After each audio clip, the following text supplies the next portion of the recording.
8 o'clock. So let's go ahead and settle down and get things started, shall we? Welcome back. This is our second night reading from Thoreau's Walden.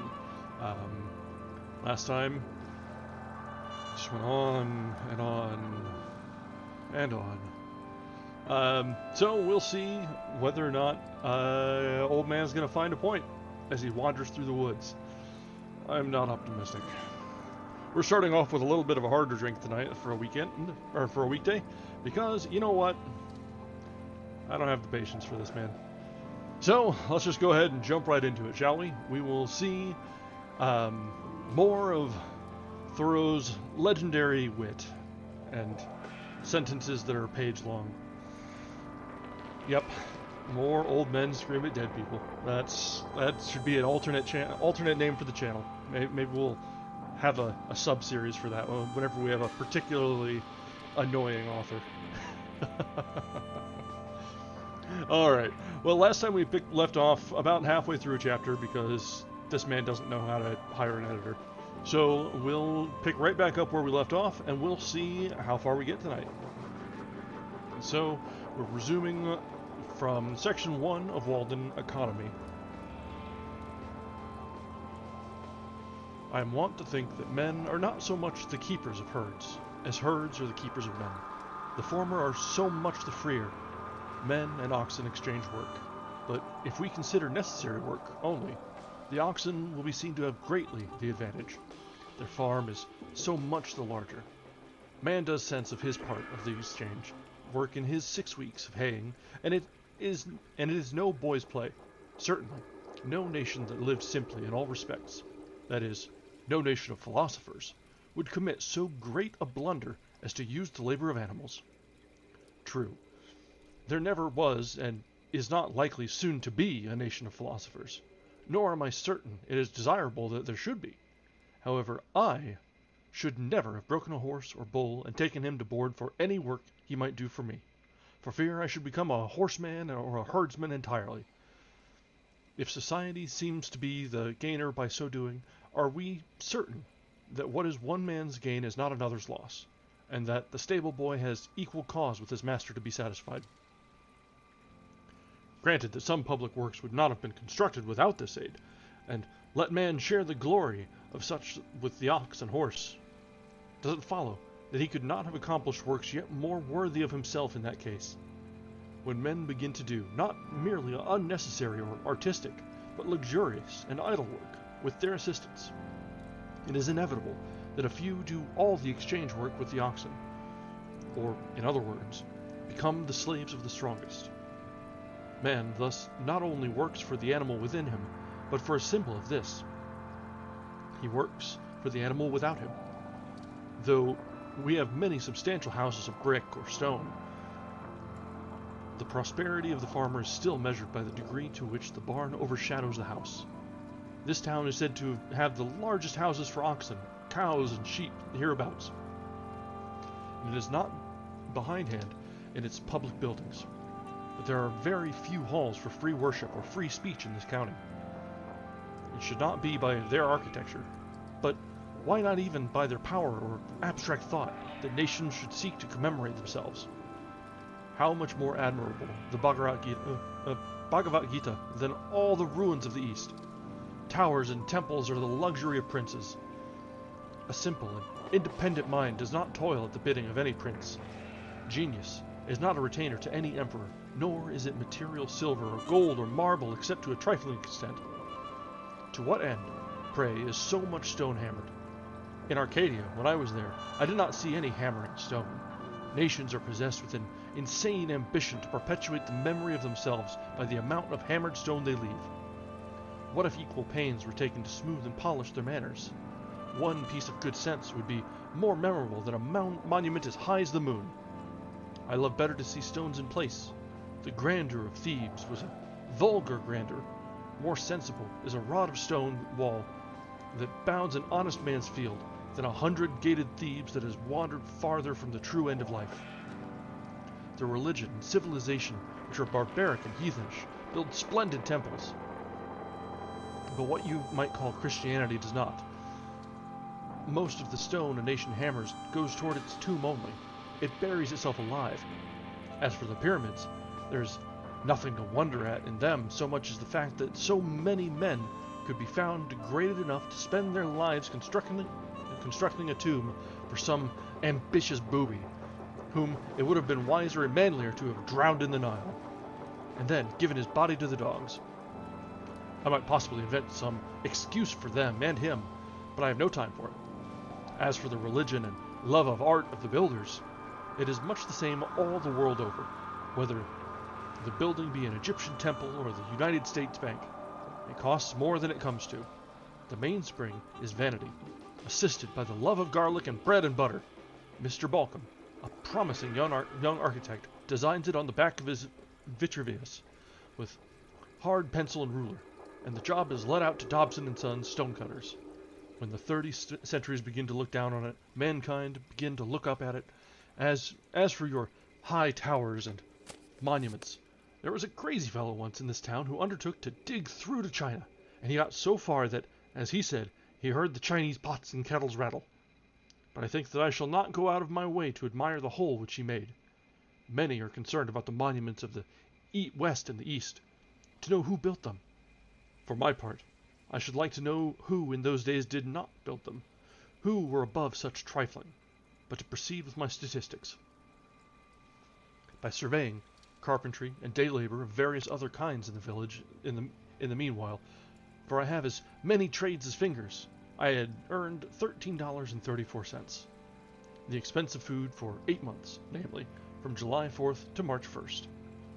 The time when these estimates were made, though I lived there more than 2 years, not counting potatoes, a little green corn, and some peas, which I had raised, not considering the value of what was on hand at the last date, was rice, $1.73.5, molasses, $1.73, the cheapest form of the saccharine, rye meal, $1.04 cents, Indian meal, 99 3/4 cents, was cheaper than rye, pork, 22 cents, all experiments which failed, flour, 88 cents, cost more than Indian meal, both money and trouble, sugar, 80 cents, lard, 65 cents, apples, 25 cents, dried apple, 22 cents, sweet potatoes, 10 cents, 1 pumpkin, 6 cents, 1 watermelon, 2 cents, salt, 3 cents. Yes, I did eat $8.74, all told, but I should not thus unblemishingly publish my guilt, if I did not know that most of my readers were equally guilty with myself, and that their deeds would look no better in print. Last year I sometimes caught a mess of fish for my dinner, and once I went so far as to slaughter a woodchuck which ravaged my bean field, effect his transmigration, as a Tartar would say, and devour him, partly for experiment's sake, but though it afforded me a momentary enjoyment, notwithstanding a musky flavor, I saw that the longest use would not make that a good practice. However, it might seem that your woodchuck's ready dressed by the village butcher. Clothing and some incidental expenses within the same dates, though little can be inferred from this item, amounted to $8.40 3/4. Oil and some household utensils, $2. So that all the pecuniary outgoes, excepting for washing and mending, which for the most part were done out of the house, and their bills have not yet been received. These are all and more than all the ways by which money necessarily goes out in this part of the world, were house, $28, 12 1/2 farm for 1 year, $14, 72 1/2 food for 8 months, $8.74, clothing, etc. for 8 months, $8.40 3/4 oil, etc. for 8 months, $2. In all, $61.99 3/4. I address myself now to those of my readers who have a living to get, and to meet this I have for farm produce sold, earned by day labor, I have sold $23.44, and earned by day labor $13.34. In total, $36.78, which subtracted from the sum of the outgoes leaves a balance of $25.21 3/4 on the one side, this being very nearly the means with which I started, and the measure of expenses to be incurred. On the other, beside the leisure and independence and health thus secured, a comfortable house for me as long as I choose to occupy it. These statistics, however accidental, and therefore uninstructive they may appear, as they have a certain completeness, have a certain value also. Nothing was given me of which I have not rendered some account. It appears from the above estimate that my food alone cost me in money about 27 cents a week. It was for nearly 2 years after this, rye and Indian meal without yeast, potatoes, rice, a very little salt pork, molasses and salt, and my drink water. It was fit that I should live on rice mainly, who loved so well the philosophy of India, to meet the objections of some inveterate cavaliers. I may as well state that if I dined out occasionally, as I always had done, and I trust shall have opportunities to do again, it was frequently to the detriment of my domestic arrangements. But the dining out, being, as I have stated, a constant element, does not in the least affect a comparative statement like this.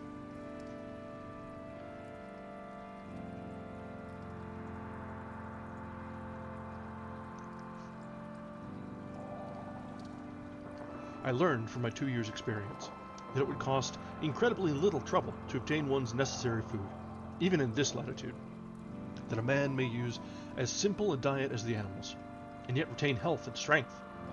I have made a satisfactory dinner, satisfactory on several accounts, simply off a dish of purslane, portulaca allocera, which I gathered to my cornfield, boiled and salted.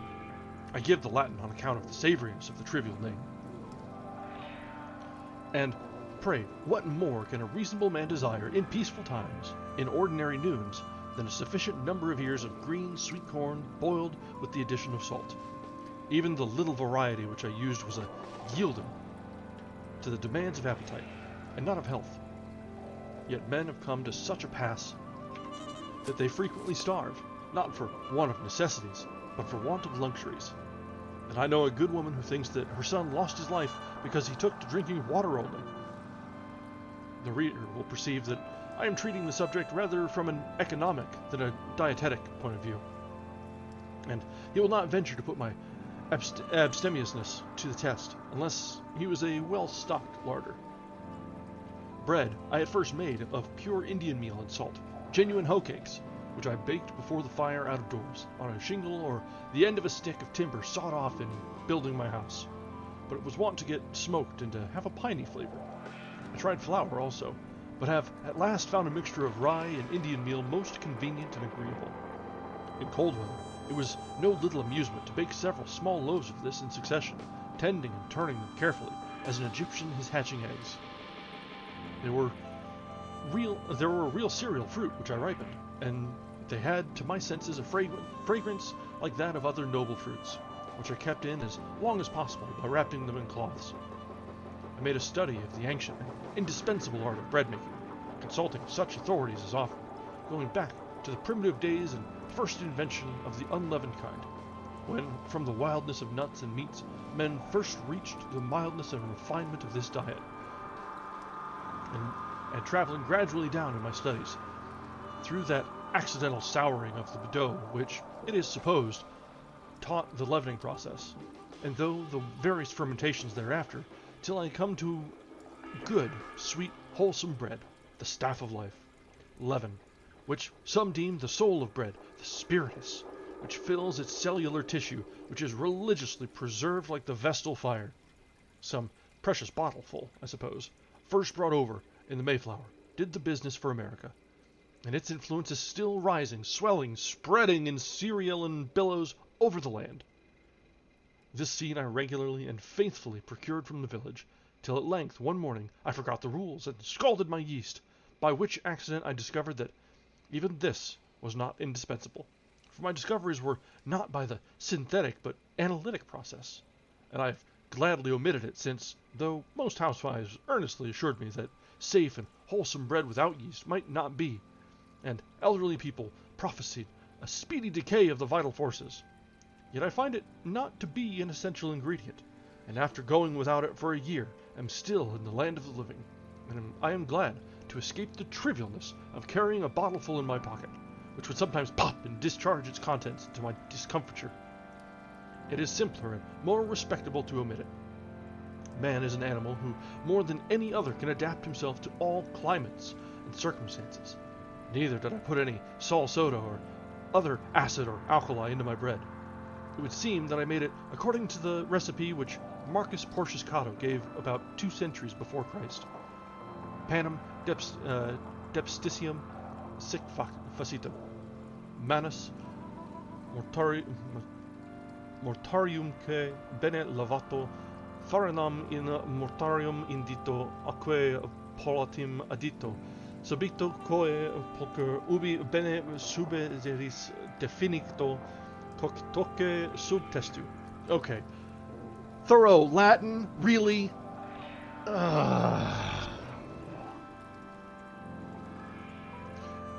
Which I take to mean, make kneaded bread thus.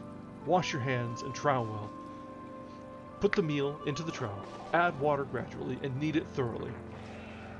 When you have kneaded it all, mold it and bake it under a cover. And then he went and translated it? Thoreau! Okay, I get it. You're holier than all of us. You're well learned and know your bread recipe in Latin. Thank you. Thanks, Thoreau.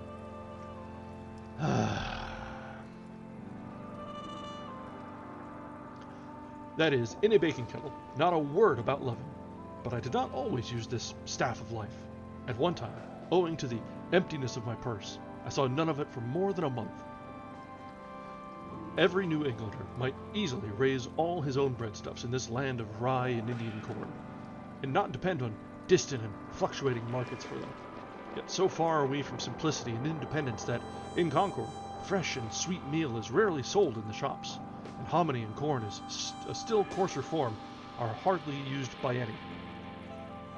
Still, for the most part, the farmer gives to his cattle and hogs the grain of his own producing, and buys flour, which is at least no more wholesome and at a greater cost, at the store.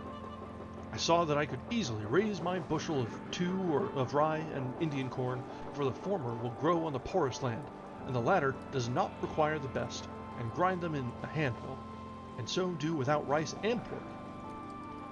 And if I must have some concentrated sweet, I found by experiment that I could make a very good molasses, either of pumpkin or beets, and I knew that I needed only to set out a few maples to obtain it more easily still. And while these were growing, I could use various substitutes besides those which I have named, for, as the forefathers sang, we can make liquor to sweeten our lips, of pumpkins and parsnips and walnut tree chips. Finally, as for salt, the grossest of groceries, to obtain this might be a fit occasion for a visit to the seashore, or, if I did without it altogether, I should probably drink less the water. I do not learn that the Indians ever troubled themselves to go after it. Thus, I could avoid all trade and barter. So far as my food was concerned, and having a shelter already, it would only remain to get clothing and fuel. The pantaloons which I now wear were woven in a farmer's family. Thank heaven, there is so much virtue still in man, for I think the fall from the farmer to the operative is as great and memorable as that from the man to the farmer. And in a new country, fuel is an encumbrance. As for habitat, if I were not permitted still to squat, I might perchance purchase 1 acre at the same price for which the land I cultivated was sold, namely $8.08. But as it was, I considered that I enhanced the value of the land by squatting on it. There is a certain class of unbelievers who sometimes ask me such questions as if I think that I can live on vegetable food alone, and to strike at the root of the matter at once, for the root is faith. I am accustomed to answer such, that I can live on board nails. If they cannot understand that, they cannot understand much that I have to say. For my part, I am glad to hear of experiments of this kind being tried, as that a young man tried for a fortnight to live on hard, raw corn on the ear, using his teeth for all mortar. The squirrel tribe tried the same and succeeded. The human race is interested in these experiments, though a few old women who are incapacitated for them, or who own their thirds in mills, may be alarmed.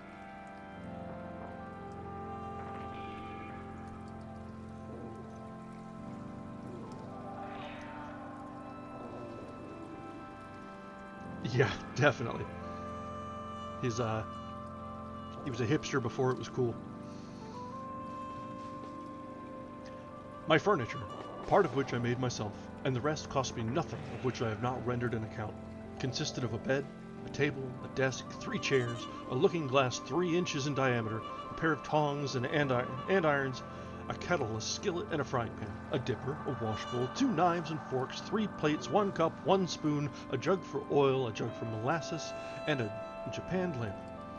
None is so poor that he need sit on a pumpkin. That is shiftlessness. There is plenty of such chairs as I like best in village garrets to be had for taking them away. Furniture. Thank God I can sit and I can stand without the aid of a furniture warehouse. What man but a philosopher would not be ashamed to see his furniture packed in a cart and going up country exposed to the light of heaven and the eyes of men? A beggarly account of empty boxes? That is Spaulding's furniture. I could never tell from inspecting such a load whether it belonged to a so-called rich man or a poor one. The owner always seemed poverty-stricken. Indeed, the more you have of such things, the poorer you are. Each load looks as if it contained the contents of a dozen shanties, and if one shanty is poor, then it is a dozen times as poor. Pray, for what do we move ever but to get rid of our furniture, our exuviae, at last to go from this world to another newly furnished, and leave this to be burned? It is the same as if all these traps were buckled to a man's belt, and he could not move over the rough country where our lines are cast without dragging them. Dragging his trap. He was a lucky fox that left his tail in the trap. The muskrat will gnaw his 3rd leg off to be free. No wonder man has lost his elasticity. How often he is at a dead set. Sir, if I may be so bold, what do you mean by a dead set? If you are a seer, whenever you meet a man, you will see all that he owns. Aye, and much that he pretends to disown, behind him, even to his kitchen furniture, and all the trumpery which he saves and will not burn, and he will appear to be harnessed to it, making what headway he can. I think that the man is at a dead set who has got through a knothole or gateway where his sledge load of furniture cannot follow him. I cannot but feel compassion when I hear some trig, compact-looking man, seemingly free, all girded and ready, speak of his furniture, as whether it is insured or not. But what shall I do with my furniture? My gay butterfly is entangled in a spider's web then. Even those who seem for a long while not to have any, if you inquire more narrowly, you will have some stored in somebody's barn.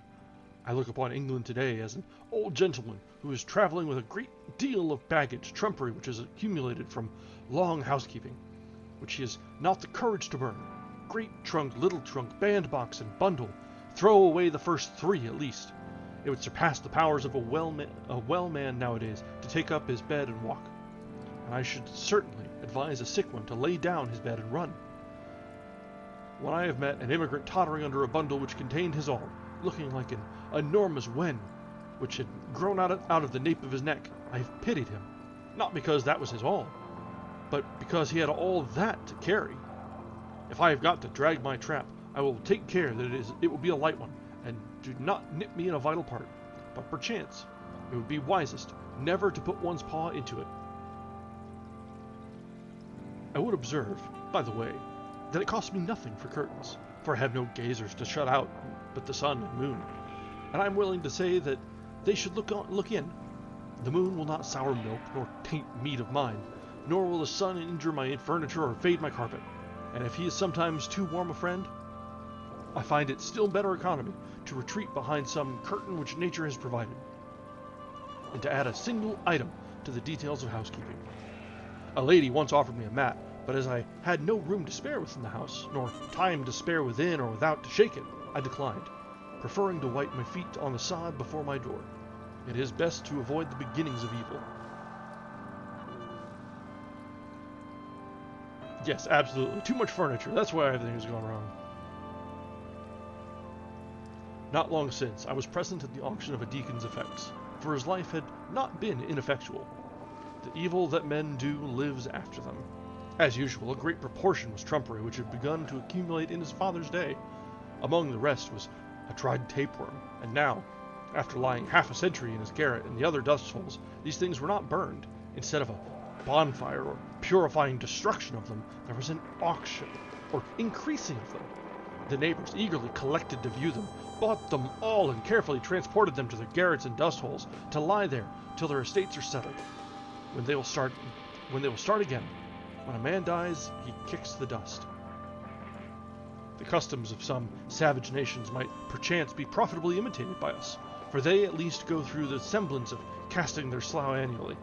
They have the idea of the thing, whether they have the reality or not. Would it not be well if we were to celebrate such a busk or feast of first fruits, as Bartram describes to have been the custom of the Muclaws Indians? When a town celebrates the busk, says he, having previously provided themselves with new clothes, new pots, pans, and other household utensils and furniture, they collect all their worn-out clothes and other despicable things, sweep and cleanse their houses, squares, and the whole town of their filth, which with all the remaining grain and other old provisions they cast together into one common heap and consume it with fire. After having taken medicine and fasted for 3 days, all the fire in the town is extinguished. During this fast, they abstain from the gratification of every appetite and passion whatever. A general amnesty is proclaimed. All malefactors may return to their town. On the 4th morning, the high priest, by rubbing dry wood together, produces new fire in the public square, from whence every habitation in the town is supplied with the new and pure flame. They then feast on the new corn and fruits, and dance and sing for 3 days, and the 4 following days they receive visits and rejoice with their friends from neighboring towns who have in like manner purified and prepared themselves. The Mexicans also practice a similar purification at the end of every 52 years, in the belief that it was time for the world to come to an end. I've scarcely heard of a truer sacrament that is, as the dictionary defines it, outward and visible sign of an inward and spiritual grace, than this. And I have no doubt that they were originally inspired directly from heaven to do thus, though they have no biblical record of the revelation.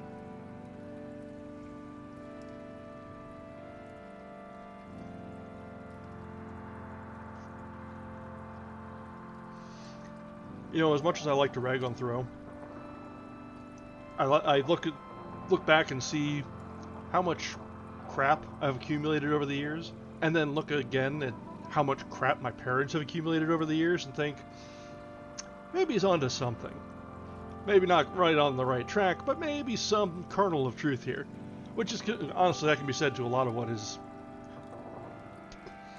arguments and posturings have been. There's a tiny kernel of truth or good sense couched in the most vain of preaching. For more than 5 years I maintained myself thus solely by the labor of my hands, and I found that by working about 6 weeks in a year I could meet all the expenses of living, the whole of my winters, as well as most of my summers. I had free and clear for study. I have thoroughly tried schoolkeeping, and found that my expenses were in proportion, or rather out of proportion, to my income, for I was obliged to dress and train, not to say think and believe accordingly, and I lost my time into the bargain. As I did not teach for the good of my fellow men, but simply for a livelihood, this was a failure. I have tried trade, but I found that it would take 10 years to get underway in that, and that then I should probably be on my way to the devil. I was actually afraid that I might by that time be doing what is called a good business, when formerly I was looking about to see what I could do for a living, some sad experience in conforming to the wishes of friends being fresh in my mind to tax my ingenuity. I thought often and seriously of picking huckleberries. That surely I could do, and its small profits might suffice, for my greatest skill has been to want but little, so little capital it required, so little distraction from my wanted moods, I foolishly thought. While my acquaintances went unhesitatingly into trade or the professions, I contemplated this occupation as most like theirs, ranging the hills all summer to pick the berries which came in my way, and thereafter carelessly dispose of them, so to keep the flocks of admetus.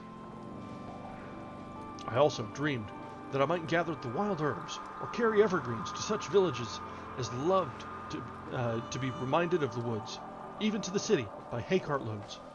But I have since learned that trade curses everything it handles, and though you traded messages from heaven, the whole curse of trade attaches to the business.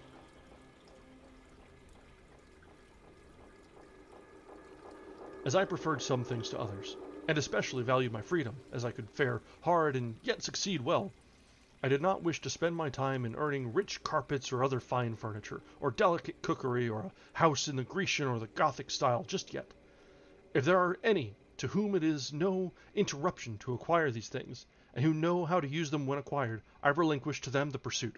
Some are industrious, and appear to love labor for its own sake, or perhaps because it keeps them out of the worst mischief. To such I have at present nothing to say. Those who would not know what to do with more leisure than they now enjoy, I might advise to work twice as hard as they do. Work till they pay for themselves, and get their free papers. For myself, I found that the occupation of a day laborer was the most independent of any, especially as it required only 30 or 40 days in a year to support one. The laborer's day ends with the going down of the sun, and he is then free to devote himself to his chosen pursuit, independent of his labor. But his employer, who speculates from month to month, has no respite from one end of the year to the other. In short, I am convinced, both by faith and experience, that to maintain one's self on this earth is not a hardship, but a pastime. If we will live simply and wisely, as the pursuits of the simpler nations are still the sports of the more artificial. It is not necessary that a man should earn his living by the sweat of his brow, unless he sweats easier than I do. One man of my acquaintance, who has inherited some acres, told me that he thought he should live as I did, if he had the means.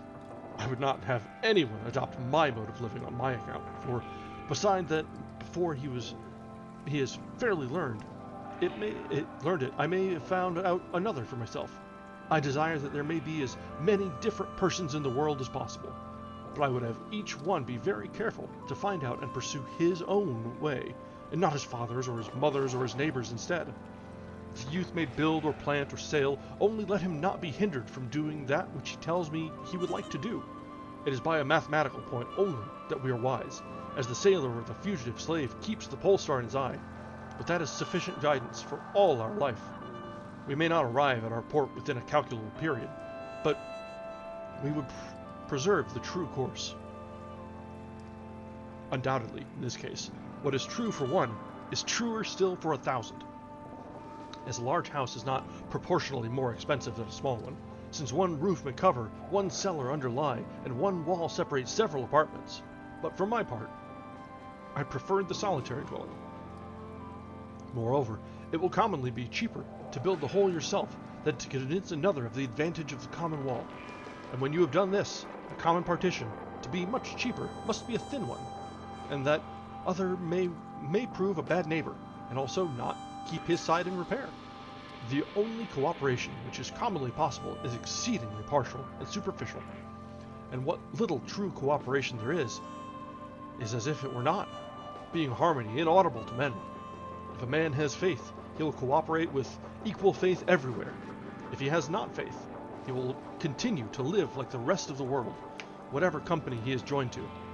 To cooperate, in the highest as well as the lowest sense, means to get our living together. I heard it proposed lately that 2 young men should travel together over the world, the one without money, earning his means as he went, before the mast and behind the plow, the other carrying a bill of exchange in his pocket. It was easy to see that they could not long be companions or cooperate, since one would not operate at all. They would part at the first interesting crisis in their adventures. Above all, as I have implied, the man who goes alone can start today, but he who travels with another must wait till that other is ready, and it may be a long time before they get off. But all this is very selfish, you think? I have heard some of my own townsmen say, I confess that I have hitherto indulged very little in philanthropic enterprises. I have made some sacrifices to a sense of duty, and among others have sacrificed this pleasure also. There are those who have used all their arts to persuade me to undertake the support of some poor family in the town, and if I had nothing to do, for the devil finds employment for the idle, I might try my hand at some such pastime as that. However, when I have thought to indulge myself in this respect, and lay their heaven under an obligation by maintaining certain poor persons in all respects as comfortably as I maintain myself, and have even ventured so far as to make them the offer, they have one and all unhesitatingly preferred to remain poor. While my townsmen and women are devoted in so many ways to the good of their fellows, I trust that one at least may be spared to other and less humane pursuits. You must have a genius for charity as well as for anything else. As for doing good, that is one of the professions which are full. Moreover, I have tried it fairly, and strange as it may seem, am satisfied that it does not agree with my constitution. Probably, I should not consciously and deliberately forsake my particular calling to do the good which society demands of me, to save the universe from annihilation, and I believe that a like but infinitely greater steadfastness elsewhere is all that now deserves it. But I would not stand between any man and his genius, and to him who does this work which I decline, with his whole heart and soul and life, I would say, persevere. Even if the world call it doing evil, it is most likely they will.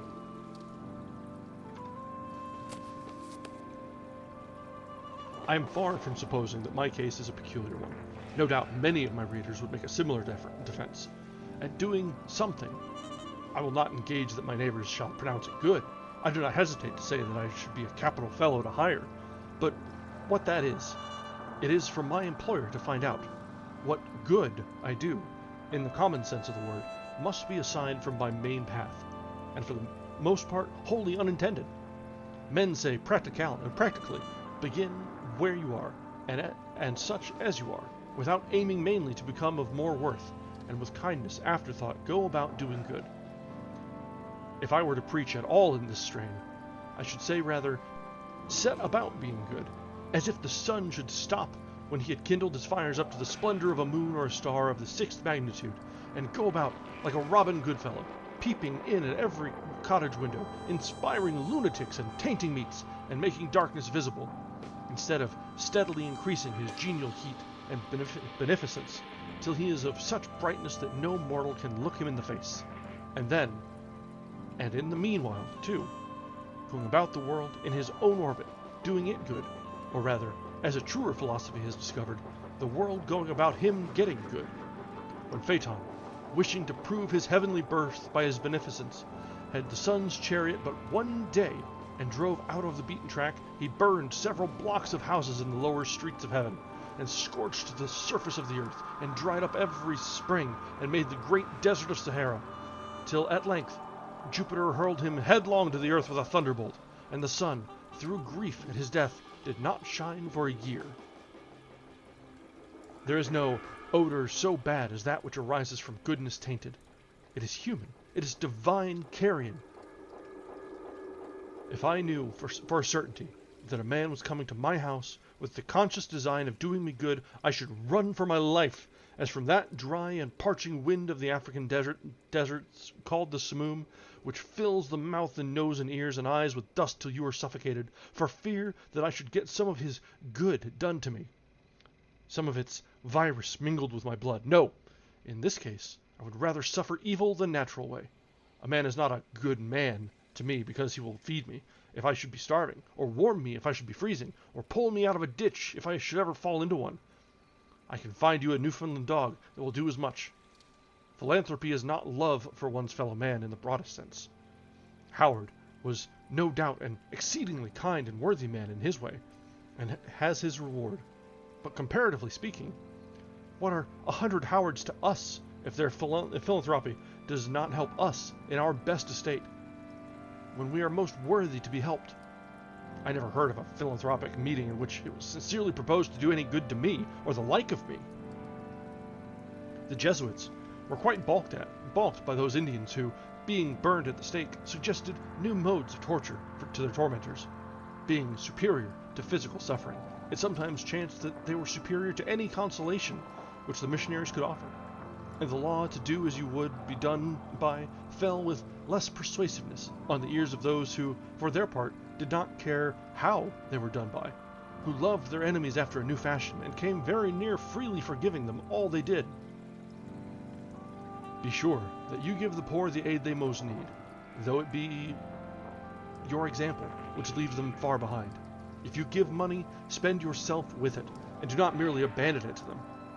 We make curious mistakes sometimes. often the poor man is not so cold and hungry as he is dirty and ragged and gross. It is partly his taste, and not merely his misfortune. If you give him money, he will perhaps buy more rags with it. I was wont to pity the clumsy Irish laborers who cut ice on the pond in such mean and ragged clothes, while I shivered in my more tidy and somewhat more fashionable garments. Till one bitter cold day, one who had slipped into the water came to my house to warm him, and I saw him strip off 3 pairs of pants and 2 pairs of stockings ere he got down to the skin, though they were dirty and ragged enough, it is true, and that he could afford to refuse the extra garments which I offered him. He had so many intra ones. This ducking was the very thing he needed. Then I began to pity myself, and I saw that it would be a greater charity to bestow on me a flannel shirt than a whole slop shop on him.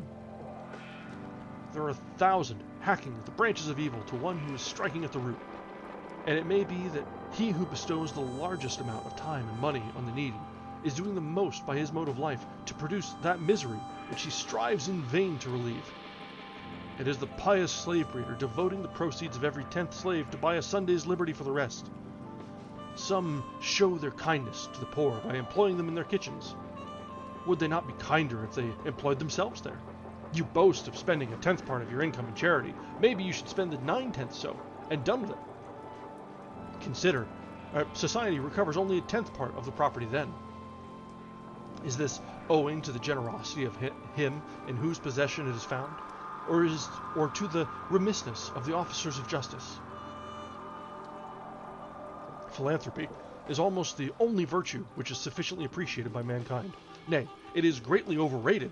It is our selfishness which overrates it. A robust poor man, one sunny day here in Concord, praised a fellow townsman to me, because, as he said, he was kind to the poor, meaning himself. The kind uncles and aunts of the race are more esteemed than its true spiritual fathers and mothers. I once heard a reverend lecturer on England, a man of learning and intelligence, after enumerating her scientific, literary, and political worthies, Shakespeare, Bacon, Cromwell, Milton, Newton, and others, speak then next of her Christian heroes, whom, as if his profession required it of him, he elevated to a place far above all the rest, as the greatest of the great. There were Penn, Howard, and Mrs. Fry. Everyone must feel the falsehood and cant of this. The last were not England's best men and women, only, perhaps, her best philanthropists. I would not subtract anything from the praise that is due to philanthropy, but merely demand justice for all who live by their lives and works are a blessing to mankind. I do not value chiefly a man's uprightness and benevolence, which are, as it were, his stem and leaves. Those plants of whose greenness withered we make herb tea for the sick, serve but a humble use, and are most employed by quacks.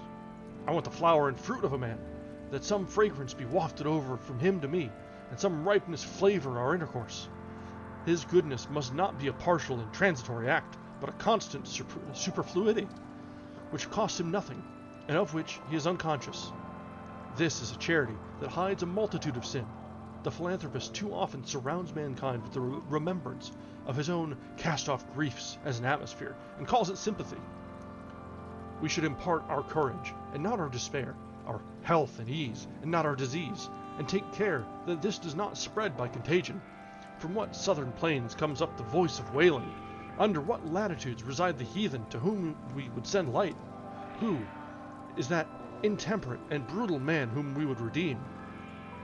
If anything ail a man so that he does not perform his functions, if he have a pain in his bowels even, for that is the seat of sympathy, he forthwith sets about reforming the world.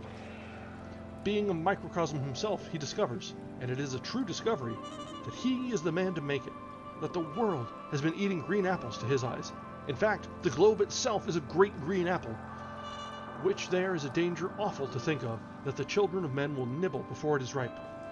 And straightway his drastic philanthropy seeks out the Esquimau and the Patagonian, and embraces the populous Indian and Chinese villages, and thus, by a few years of philanthropic activity, the powers in the mean, while using him for their own ends, no doubt, he cures himself of his dyspepsia. The globe acquires a faint blush on one or both of its cheeks, as if it were beginning to be ripe, and life loses its crudity, and is once more sweet and wholesome to live. I never dreamed of any enormity greater than I have committed. I never knew and never shall know a worse man than myself. And now you say it, thanks Thoreau. I believe that what so saddens the reformer is not his sympathy with his fellows in distress, but though he be the holiest Son of God, is his private ail. Let this be righted. Let the spring come to him, the morning rise over his couch, and he will forsake his generous companions without apology. My excuse for not lecturing against the use of tobacco is that I never chewed it. That is a penalty which reformed tobacco chewers have to pay. Though there are things enough I've chewed, which I could lecture against. If you should ever be betrayed into any of these philanthropies, do not let your left hand know what your right hand does, for it is not worth knowing. Rescue the drowning and tie your shoestrings, take your time, and set about some free labor. Our manners have been corrupted by communication with the saints. Our hymn books resound with a melodious cursing of God and enduring him forever. One would say that even the prophets and redeemers had rather consoled the fears than confirmed the hopes of man. There is nowhere recorded a simple and irrepressible satisfaction with the gift of life, any memorable praise of God. All health and success does me good, however far off and withdrawn it may appear. All disease and failure helps to make me sad and does me evil, however much sympathy it may have with me or I with it. If, then, we would indeed restore mankind by truly Indian, botanic, magnetic, or natural means, let us first be as simple and well as nature ourselves. Dispel the clouds which hang over our own brows, and take up a little life into our pores. Do not stay to be an overseer of the poor, but endeavor to become one of the worthies of the world. I read in Gulistan, or Flower Garden, of Sheikh Sadi Shah, that they asked a wise man, saying, of the many celebrated trees which the Most High God has created lofty and umbrageous, they call none azad, or free, excepting the cypress, which bears no fruit. What mystery is there in this? He replied. Each has its appropriate produce, an appointed season, during the continuance of which it is fresh and blooming, and during their absence dry and withered. To neither of which states is the cypress exposed, being always flourishing. And of this nature are the azads, or religious independence. Fix not thy heart on that which is transitory, for the Dijla, or Tigris, will continue to flow through Baghdad, after the race of caliphs is extinct. If thy hand has plenty, be liberal as the date tree. But if it affords nothing to give away, be an azad, or freeman, like the cypress. Complemental verses. The pretensions of poverty. Thou dost presume too much, poor needy wretch, to claim a station in the firmament, because thy humble cottage or thy tub nurses some lazy or pedantic virtue in the cheap sunshine or by shady springs, with roots and pot herbs, where thy right hand, tearing those humane passions from the mind, upon whose stocks fair blooming virtues flourish, degradeth nature and benumbeth sense, and, Gorgon-like, turns active men to stone. We not require the dull society of your necessitated temperance, or that unnatural stupidity that knows not nor joy nor sorrow, nor your forced, falsely exalted passive fortitude above the active. This low, abject brood that fix their seats in mediocrity become your servile minds. But we advance such virtues only as admit excess, brave, bounteous acts, regal magnificence, all-seeing prudence, magnanimity that knows no bound, and that heroic virtue for which antiquity hath left no name, but patterns only, such as Hercules, Achilles, Theseus, back to thy loathsome cell. And when thou seest the new enlightened sphere, study to know but what those worthies were. T. Carew. Okay, well that got through the first chapter. It only took about 2.5 hours. Only. Don't worry about it. So yeah, that was... I'm starting to get a lot of... Thoreau sounds like, as we mentioned last time, sounds like some pretentious college kid who's never worked a day in his life, who is taking a philosophy 101 class, and now they're the expert on everything. And they're Their wonderful thoughts will change your life just by listening to him. If you would only stop and listen to him speak and let it soak in and change your life. He's such a pain in the ass. Toward the end there, when I was going over the economy section, I was getting a lot of vibes similar to libertarian speak and Randian virtues. It's just about had enough. It was about had to spit getting through that.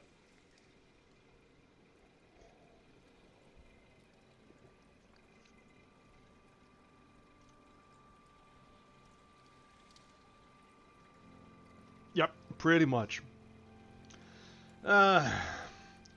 Sometimes it's just fun to complain about this, though. We return now to old men yelling at dead men.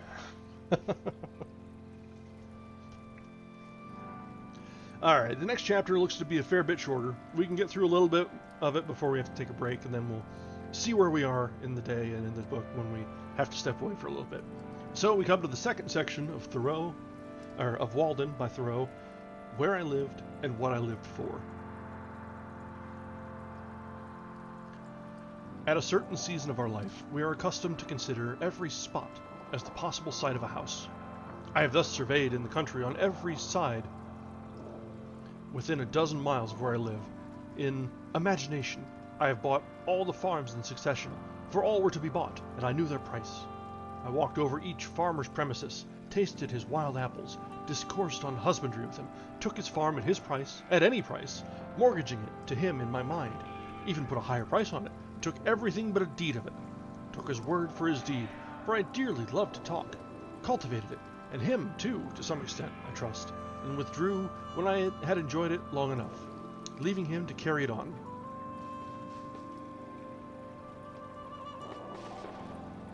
This experience entitled me to be regarded as a sort of real estate broker by my friends. Wherever I sat, where I might live, and the landscape radiated from me accordingly. What is a house but a seat? Better if a country seat. I discovered many a site for a house not likely to be soon improved, which some might have thought too far from the village. But to my eyes, the village was too far from it. Well, there I might live, I said, and there I did live, for an hour, a summer and a winter life. Saw how I could let the years run off, buffet the winter through, and see the spring come in. The future inhabitants of this region, wherever they may place their houses, may be sure that they have been anticipated. An afternoon sufficed to lay out the land and into orchard, woodland, and pasture, and to decide what fine oaks or pines should be left to stand before the door, and whence each blasted tree could be seen to the best advantage. And then I let it lie, fallow, perchance, for a man is rich in proportion to the number of things which he can afford to let alone. My imagination carried me so far that I even had the refusal of several farms. The refusal was all I wanted, but I never got my fingers burned by actual possession. The nearest that I came to actual possession was when I bought the Hollowell place and had begun to sort my seeds and collected materials with which to make a wheelbarrow to carry it on or off with. But before the owner gave me the deed of it, his wife, every man has such a wife, changed her mind and wished to keep it, and offered me $10 to release him. Now, to speak the truth, I had but 10 cents in the world, and it surpassed my arithmetic to tell if I was that man who had 10 cents, or who had a farm, or $10, or all together. However, I let him keep the $10 and the farm too, for I had carried it far enough.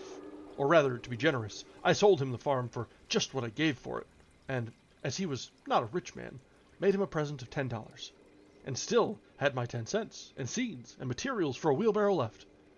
I found thus that I had been a rich man, without any damage to my property.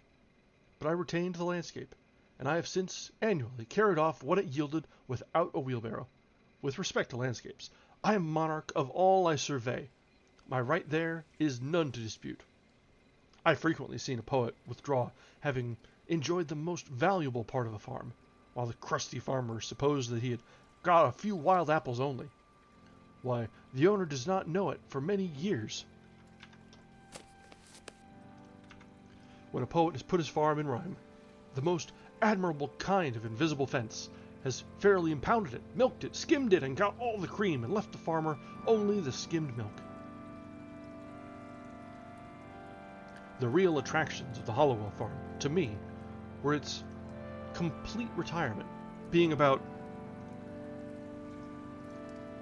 2 miles from the village, half a mile from the nearest neighbor, and separated from the highway by a broad field, its bounding on the river, which the owner said protected it by its fogs from frosts in the spring, though that was nothing to me. The great color and ruinous state of the house and barn, and the dilapidated fences, which put such an interval between me and the last occupant, the hollow and lichen-covered apple trees gnawed by rabbits, showing what kind of neighbors I should have. But above all, the recollection I had of it from my earliest voyages up the river, when the house was concealed behind a dense grove of red maples, through which I heard the house dog bark. I was in haste to buy it, before the proprietor finished getting out some rocks, cutting down the hollow maple apple trees, and grubbing up some young birches, which I had sprung up in the pasture, or, in short, had made any more of his improvements. To enjoy these advantages, I was ready to carry it on, like Atlas, to take the world on my shoulders. I never heard what compensation he received for that, and do all those things, which had no other motive or excuse, but that I might pay for it, and be unmolested in my possession of it, for I knew all the while that it would yield the most abundant crop of the kind I wanted, if I could only afford to let it be alone. But it turned out as I have said. All that I could say then, with respect to farming on a large scale, I have always cultivated a garden, was that I had had my seeds ready. Many think that seeds improve with age. I have no doubt that time discriminates between the good and the bad, and when at last I shall plant, I shall be less likely to be disappointed. But I would say to my fellows, once for all, as long as possible live free and uncommitted. It makes but little difference whether you're committed to a farm or the county jail. Old Cato, whose De Re Rustica is my cultivator, says, and the only translation I have seen makes sheer nonsense of the passage. When you think of getting a farm, turn it thus in your mind, not to buy greedily, nor spare your pains to look at it, and do not think it enough to go round it once. The oftener you go there, the more it will please you, if it is good.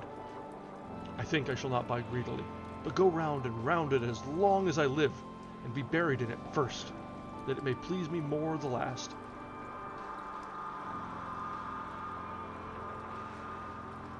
The present was my next experiment of this kind, which I purpose to describe more at length, for convenience, putting the experience of 2 years into one. As I have said, I do not propose to write an ode to dejection, but to brag as lustily as Chanticleer in the morning, standing on his roost, if only to wake my neighbors up. When first I took up my abode in the woods, that is, began to spend my nights as well as days there, which by accident was on Independence Day, or the 4th of July, 1845. My house was not finished for winter, but was merely a defense against the rain, without plastering or chimney, the walls being of rough, weather-stained boards with wide chinks which made it cool at night. The upright white-hewn studs and freshly planed door and window casings gave it a clean and airy look, especially in the morning, when its timbers were saturated with dew, so that I fancied that by noon some sweet gum would exude from them. To my imagination, it retained throughout the day more or less of this auroral character, reminding me of a certain house on a mountain, which I had visited the year before. This was an airy and unplastered cabin, fit to entertain a traveling god, and where a goddess might trail her garments. The winds which passed over my dwelling were such as sweep over the ridges of mountains, bearing the broken strains or celestial parts only, of terrestrial music. The morning wind forever blows. The poem of creation is uninterrupted, but few are the ears that hear it. Olympus is but the outside of the earth everywhere. The only house I had been the owner of before, if I except a boat, was a tent, which I used occasionally when making excursions in the summer, and this is still rolled up in my garret. But the boat, after passing from hand to hand, has gone down the stream of time. With this more substantial shelter about me, I had made some progress towards settling in the world. This frame, so slightly clad, was a sort of crystallization around me, and reacted on the builder. It was suggested somewhat as a picture in our outlines. I did not need to go outdoors to take the air, for the atmosphere within had lost none of its freshness.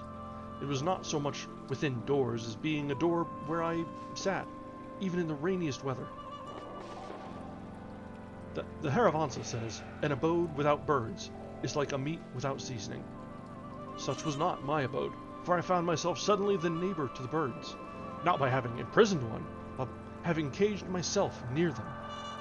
I was not only nearer to some of those which commonly frequent the garden and the orchard, but to those wilder and more thrilling songsters of the forest which never, or rarely, serenade a villager. The wood thrush, the veery, the scarlet tanager, the field sparrow, the whippoorwill, and many others. I was seated by the shore of a small pond, about a mile and a half south of the village of Concord, and somewhat higher than it, in the midst of an extensive wood between that town and Lincoln, and about 2 miles south of that, our only field known to fame, Concord Battleground. But I was so low in the woods that the opposite shore, half a mile off, like the rest, covered with wood, was my most distant horizon.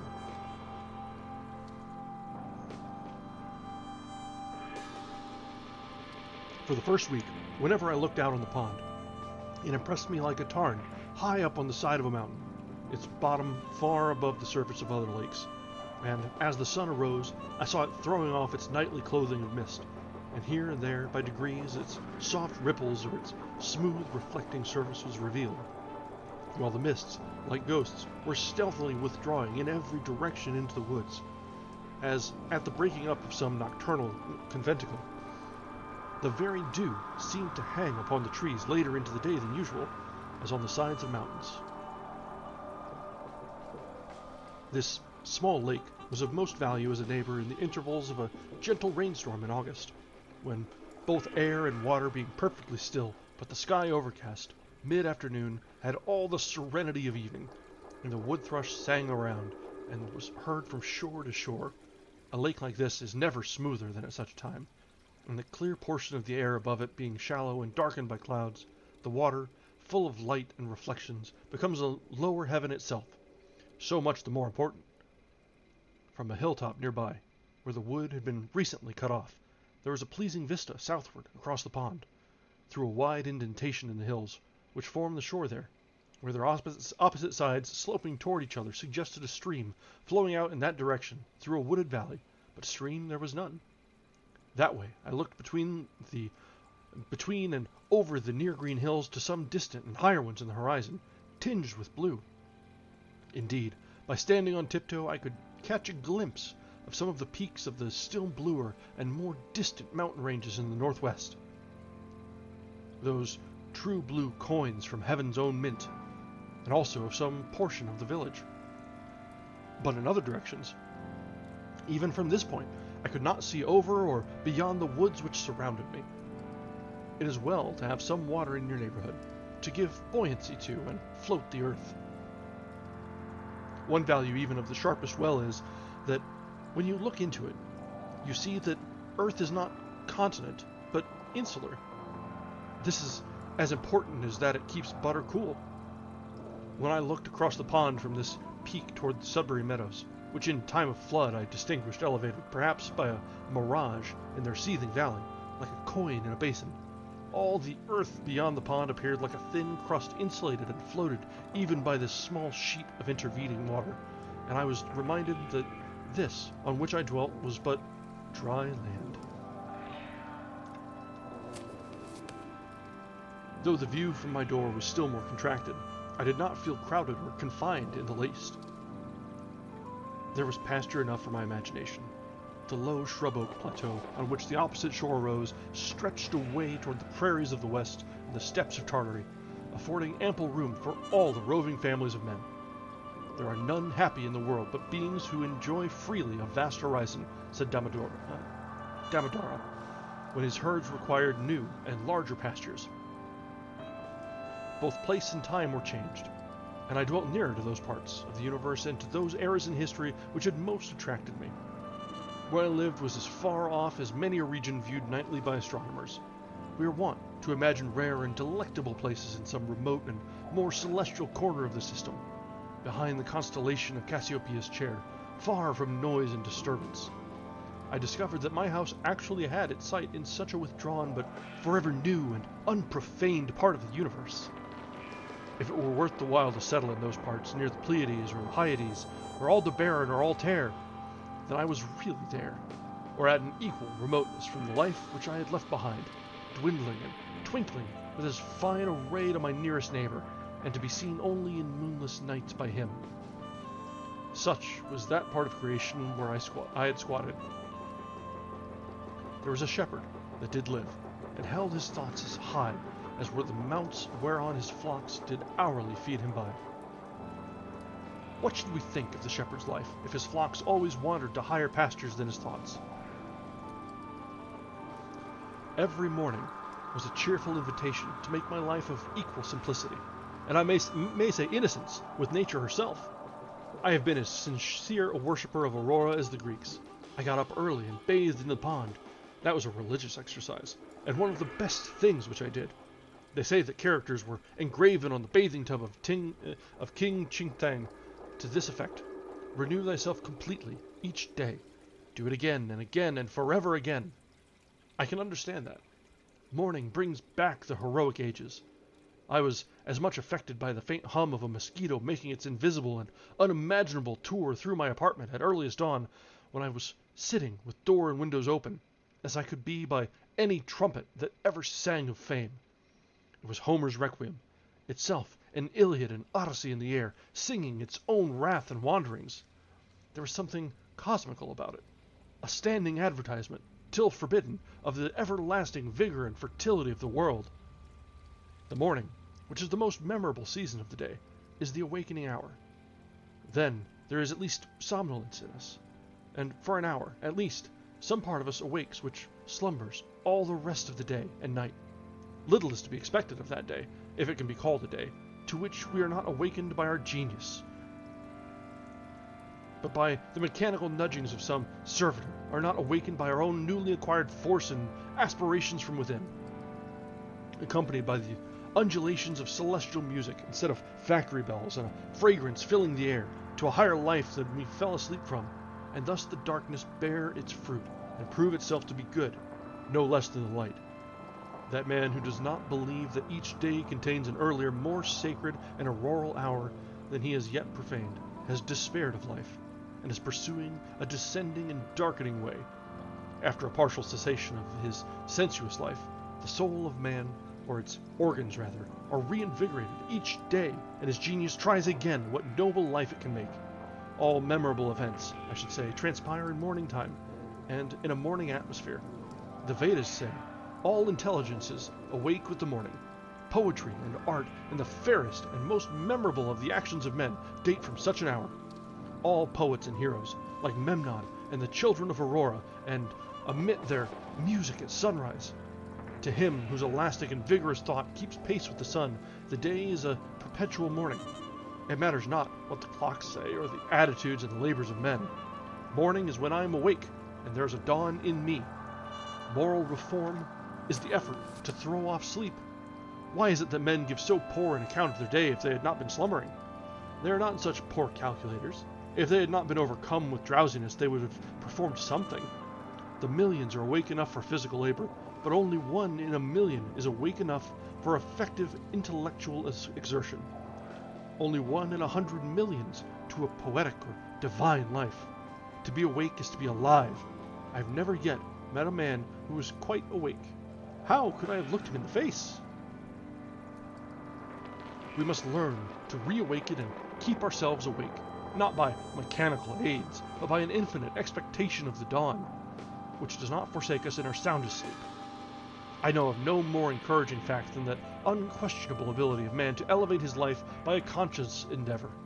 It is something to be able to paint a particular picture, or to carve a statue, and so to make a few objects beautiful. But it's far more glorious to carve and paint the very atmosphere and medium through which we look, which morally we can do, to affect the quality of the day. That is the highest of arts. Every man is tasked to make his life, even in its details, worthy of the contemplation of his most elevated and critical hour.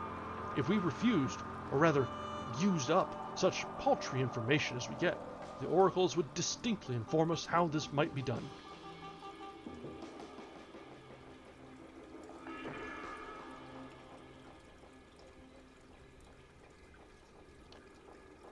I went to the woods because I wished to live deliberately, to front only the essential facts of life, and see if I could not learn what it had to teach, and not, when I came to die, discover that I had not lived. I did not wish to live what was not life. Living is so dear. Nor did I wish to practice resignation, unless it was quite necessary. I wanted to live deep and suck out all the marrow of life, to live so sturdily and Spartan-like as to put to rout all that was not life, to cut a broad swath and shave close, to drive life into a corner and reduce it to its lowest terms, and, if it proved to be mean, why then to get the whole and genuine meanness of it, and publish its meanness to the world, or if it were sublime, to know it by experience, and be able to give it a true account of it in my next excursion. For most men, it appears to me, are in a strange uncertainty about it, whether it is of the devil or of God, and have somewhat hastily concluded that it is the chief end of man here to glorify God and enjoy him forever. Still, we live meanly, like ants. Though the fable tells us that we were long ago changed into men, like pygmies we fight with cranes. It is error upon error and clout upon clout, and our best virtue has for its occasion a superfluous, inevitable wretchedness. Our life is frittered away by detail. An honest man has hardly need to count more than his 10 fingers, or in extreme cases, he may add his 10 toes and lump the rest. Simplicity, simplicity, simplicity! I say let your affairs be as 2 or 3, and not 100 or 1,000. Instead of 1,000,000, count half a dozen, and keep your accounts on your thumbnail.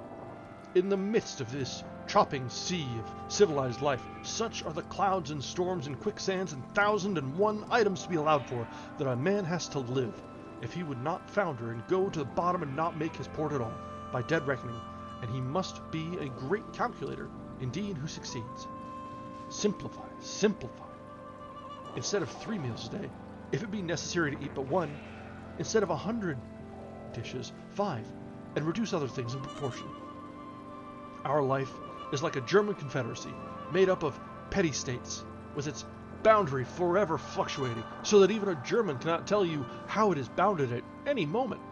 The nation itself, with all its so-called internal improvements, which, by the way, are all external and superficial, is just such an unwieldy and overgrown establishment, cluttered with furniture and tripped up by its own traps, ruined by luxury and heedless expense, by want of calculation and worthy aim, and as the 1,000,000 households in the land, and the only cure for it is for them, is in a rigid economy, a stern and more than Spartan simplicity of life and elevation of purpose. It lives too fast.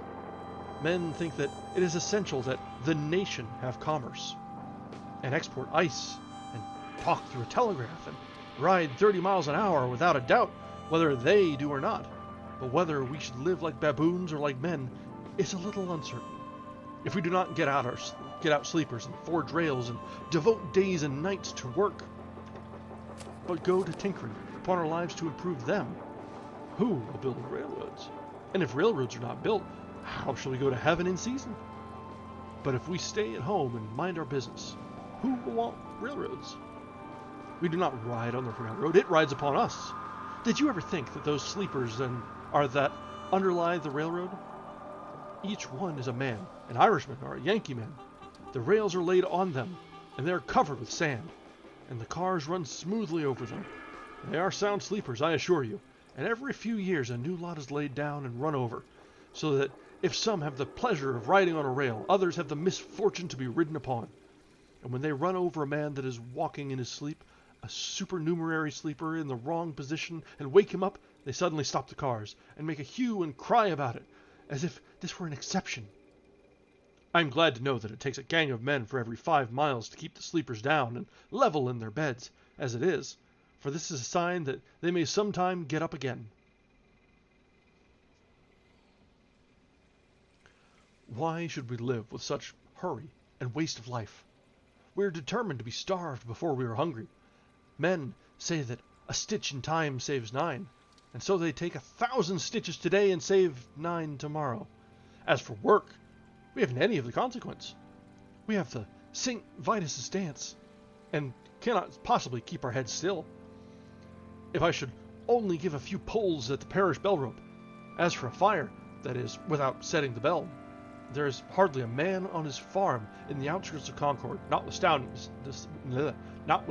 that press of engagements, which was his excuse so many times this morning, nor a boy, nor a woman, I might also say, but would forsake all and follow that sound, not mainly to save property from the flames, but, if we will confess the truth, much more to see it burn, since burn it must, and we, be it known, did not set it on fire, or to see it put out, and have a hand in it, if that is done handsomely. Yes, even if it were the parish church itself. Hardly a man takes a half-hour's nap after dinner, but when he wakes, he holds up his head and asks, "What's the news?" As if the rest of mankind had stood his sentinels. Some give directions to be waked every half hour, doubtless for no other purpose, and then, to pay for it, they tell what they have dreamed. After a night's sleep, the news is as indispensable as the breakfast. Pray tell me anything new that has happened to a man anywhere on this globe. And he reads it over his coffee and rolls that a man has had his eyes gouged out this morning on the Wachito River, never dreaming that while he lives in the dark, unfathomed mammoth cave of this world and has but the rudiment of an eye himself. For my part, I could easily do without the post office. I think that there are very few important communications made through it. To speak critically, I never received more than 1 or 2 letters in my life. I wonder if that's because no one likes you. I wrote this some years ago, that were worth the postage. The penny post is, commonly, an institution through which you seriously offer a man that penny for his thoughts, which is so often safely offered in jest. And I am sure that I never read any memorable news in a newspaper. If we read of one man robbed or murdered or killed by accident, or one house burned, or one vessel wrecked, or one steamboat blown up, or one cow run over on the Western Railroad, or one mad dog killed, or one lot of grasshoppers in the winter, we never need read of another. One is enough. If you are acquainted with the principle, what do you care for a myriad instances and applications? To a philosopher, all news, as it is called, is gossip, and they who edit and read it are old women over their tea. Yet not a few are greedy after this gossip. There was such a rush, as I hear, the other day at one of the offices to learn the foreign news by the last arrival that several large squares of plate glass belonging to the establishment were broken by the pressure. News which I seriously think a ready wit might write a 12-month or 12 years beforehand with sufficient accuracy. As for Spain, for instance, if you know how to throw in Don Carlos and the Infanta and Don Pedro and Seville and Granada from time to time in the right proportions, they may have changed the names a little since I saw the papers, and serve up a bullfight when other entertainers fail, it will be true to the letter, and give us as good an idea of the exact state of ruin of things in Spain as the most succinct and lucid reports under this head in the newspapers. And as for England, almost the last significant scrap of news from that quarter was the Revolution of 1649, and if you have learned the history of our crops for an average year, you never need attend to that thing again, unless your speculations are of a merely pecuniary character. If one may judge who rarely looks into the newspapers, nothing new does ever happen in foreign parts, a French Revolution not excepted. What news? How much more important to know what that is which was never old. Kieu Heiu, great dignitary of the state of Wei, sent a man to Kongsu to know his news. Kongsu caused the messenger to be seated near him, and questioned him in these terms: "What is your master doing?" The messenger answered with respect: "My master desires to diminish the number of his faults, but he cannot come to the end of them." The messenger being gone, the philosopher remarked, "What a worthy messenger! What a worthy messenger!"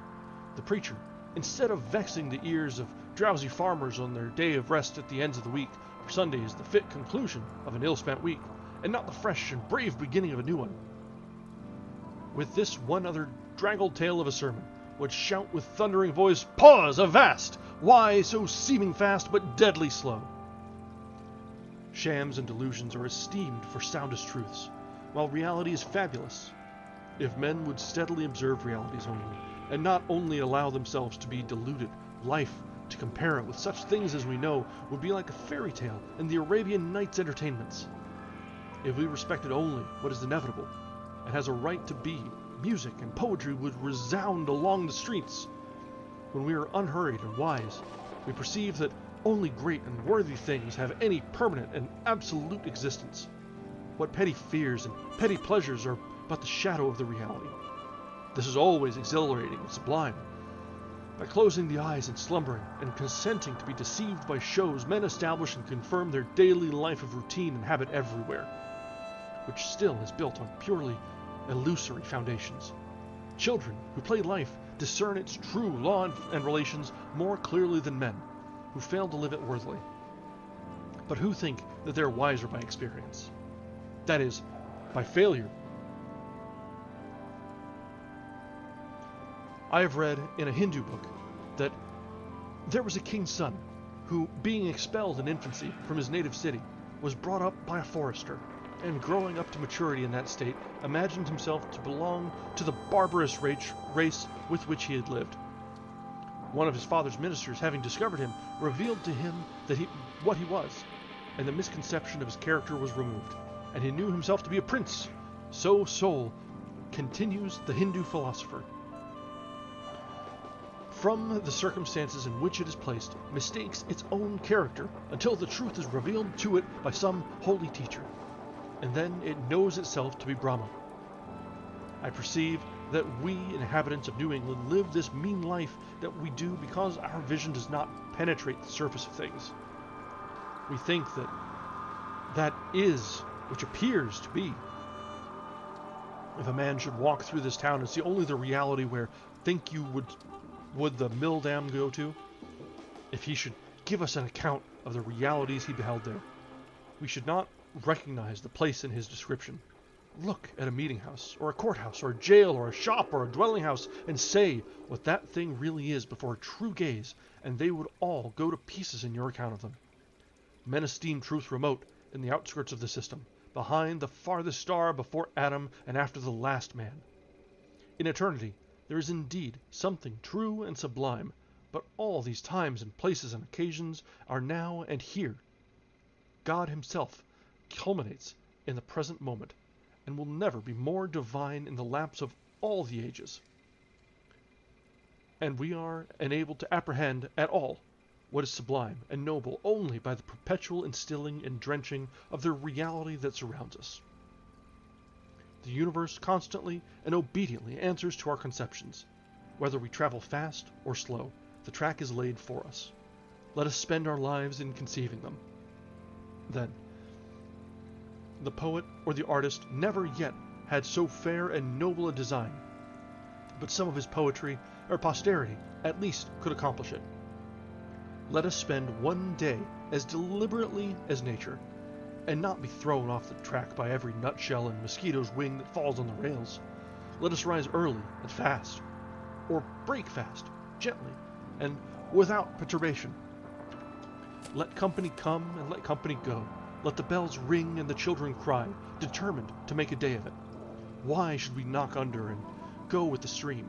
Let us not be upset and overwhelmed in that terrible rapid and whirlpool called a dinner, situated in the meridian shallows. Whether this danger and you are safe, for the rest of the way is downhill. With unrelaxed nerves, with morning vigor, sail by it, looking another way, tied to the mast like Ulysses. If the engine whistles, let it whistle till it is hoarse for its pains. If the bell rings, why should we run?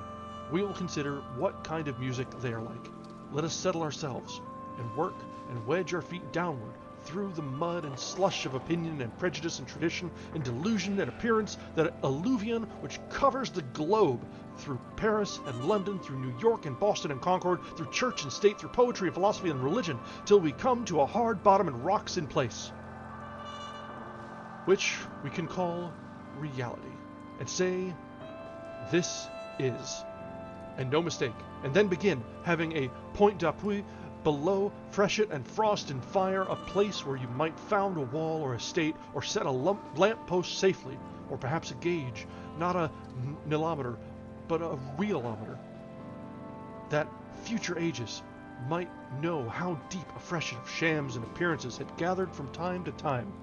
If you stand fronting and face to a fact, you will see the sun glimmer on both its surfaces, as if it were a scimitar, and feel its sweet edge dividing you through the heart and marrow, and so you will happily conclude your mortal career.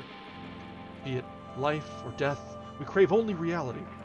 If we are really dying, let us hear the rattle in our throats, and feel cold in the extremities. If we are alive, let us go about our business. Time is but the stream I go a-fishing in. I drink at it, but while I drink, I see the sandy bottom and detect how shallow it is. Its thin current slides away, but eternity remains. I would drink deeper, fish in the sky, whose bottom is pebbly with stars. I cannot count one. I know not the first letter of the alphabet. I have always been regretting that I was not as wise as the day I was born. The intellect is a cleaver. It discerns and rifts its way into the secret of things. I do not wish to be any more busy with my hands than is necessary. My head is hands and feet. I feel all my best faculties concentrated in it. My instinct tells me that my head is an organ for burrowing, as some creatures use their snout and forepaws, and with it I would mine and burrow my way through these hills.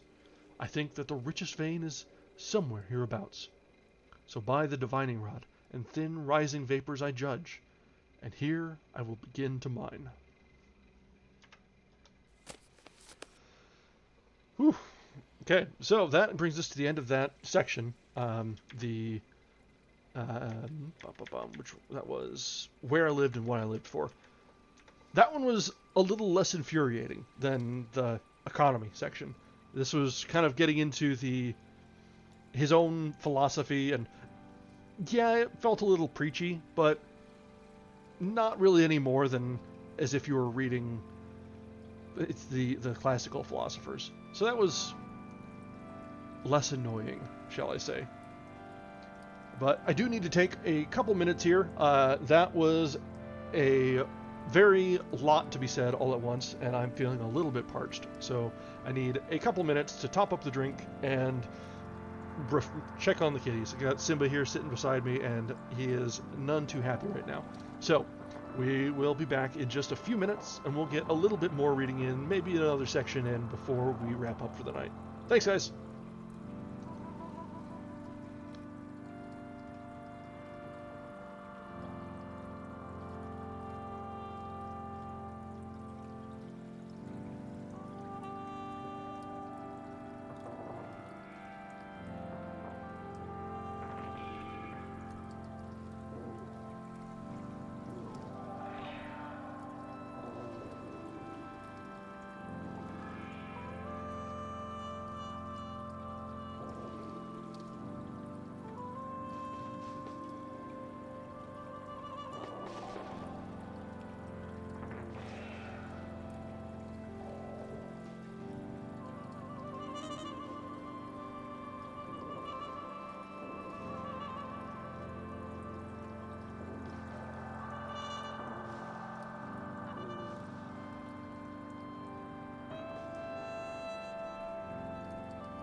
I muted myself. Haha. That's a very good way to put it. Thoreau says a lot. Good lord, does he say a lot. And quite a bit of it could be potentially agreeable. There's virtue in rising early, or to always be approaching the day fresh and ready to tackle its challenges, to be ready for what comes at whatever given day that might be. To live simply without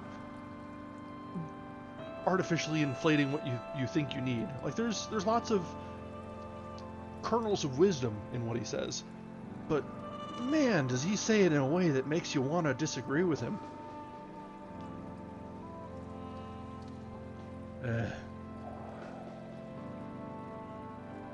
As I'd mentioned before the break, that last chapter was less drudgery than the first. It felt like he wasn't preaching quite so much as just saying what he's done. And yes, there was some preachiness to it, but it wasn't as pointed. He wasn't like the standing up at the pulpit and firebranding it out for the sinners in the hand of an angry God sort of style. It was just like, it'd be nice if if we all did this. It would be nice. You might get more out of life if you did it like this. And that seems to be less egregious.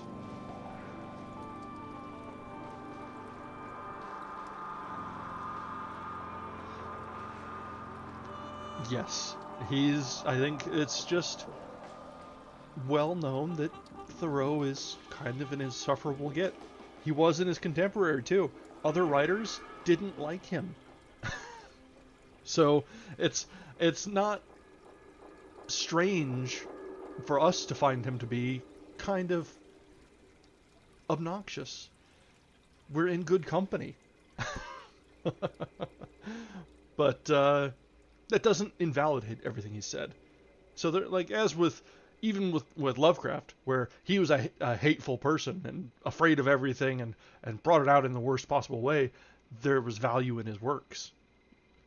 The same can be said for Thoreau, for different reasons. Thoreau's not like a hateful example of a person. We just don't like him. Yeah. All right, the next one is only 5 pages, so that means it's probably like 3 paragraphs. We'll see. We'll probably get through the next one, and that will probably be where we will wrap for the night. And so, for the next section of Walden, reading. That's fitting. With a little more deliberation in the choice of their pursuits, all men would perhaps become essentially students and observers, for certainly their nature and destiny are interesting to all alike. In accumulating property for ourselves or our posterity, in founding a family or estate, or acquiring fame even, we are mortal. But in dealing with truth we are immortal, and need fear no change nor accident. The eldest Egyptian or Hindu philosopher raised a corner of the veil from the statue of the divinity, and still the trembling robe remains raised, and I gaze upon as fresh a glory as he did, since it was I in him that was then so bold, and it is he in me that now reviews the vision. No dust has settled on that robe, no time has elapsed since that divinity was revealed, that time which we really improve, or which is improvable, is neither past, present, nor future. My residence was more favorable, not only to thought, but to serious reading, than a university. And though I was beyond the range of the ordinary circulating library, I had more than ever come within the influence of those books which circulate round the world, whose sentences were first written on bark, and are now merely copied from time to time onto linen paper. Says the poet Mir Kamar Udin Mast, being seated to run through the region of the spiritual world, I have had this advantage in books: to be intoxicated by a single glass of wine, I have experienced this pleasure when I have drunk the liquor of the esoteric doctrines. I kept Homer's Iliad on my table through the summer, though I looked at his page only now and then. Incessant labor with my hands at first, for I had my house to finish and my beans to hoe at the same time, made more study impossible. Yet I sustained myself by the prospect of such reading in the future.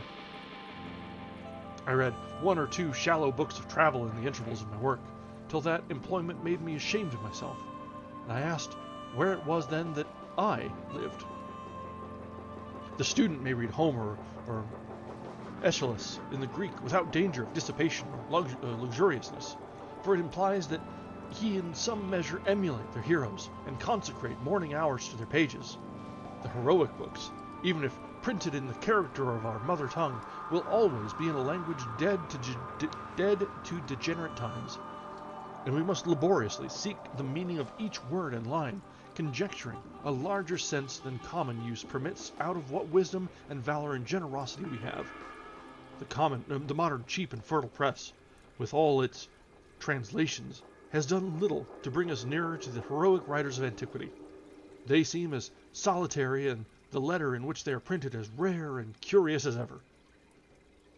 It is worth the expense of youthful days and costly hours if you learn only some words of an ancient language, which are raised out of the trivialness of the street to be perpetual suggestions and provocations.